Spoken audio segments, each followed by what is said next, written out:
200 milli தண்ணி, ஒரு 4 இலை போட்டிருக்கேன். நல்லா கொதிக்குது. அந்த சாறு எல்லாம் இறங்கட்டுங்க. இந்த இலையை எடுத்துடணும். நல்லா ஆறிடுச்சிங்க. போட்டு நம்ம அரைக்க போகிறோம். போகிறேன் வடிகட்டணும். ஆடாத்தோட இலை நாங்கள் வீட்டில் 4 பேர் குடிக்கணும். 3 பேருக்கு பார்த்தா என்னன்னா 1 கிளாஸ் சுடுதண்ணி சேர்க்க போகிறேன். இந்த நீங்கள் பச்சை தண்ணி சேர்க்காதீங்க. 2 பேர் தான் இருக்காங்கன்னா 100 மில்லி தண்ணி வச்சுருங்க. 50 மில்லி ஆகணுங்க. வடிகட்டி வச்சு நல்லா ஆறு விட்டுட்டு அந்த இலை மிக்ஸில் போட்டு அரைச்சி சுடுதண்ணி வச்சு கலந்து குடிங்க.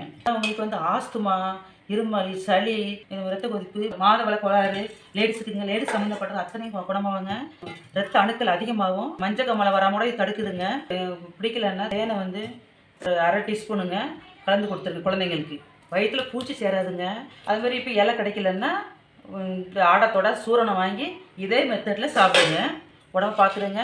இந்த வீடியோ பிடிச்சிருந்தா லைக் கொடுங்க, கமெண்ட் பண்ணுங்கள், மறக்காமல் ஜான்சிக்கு சப்ஸ்கிரைப் பண்ணுங்க. நன்றி. நம்ம அடுத்த வீடியோ சந்திக்கலாங்க.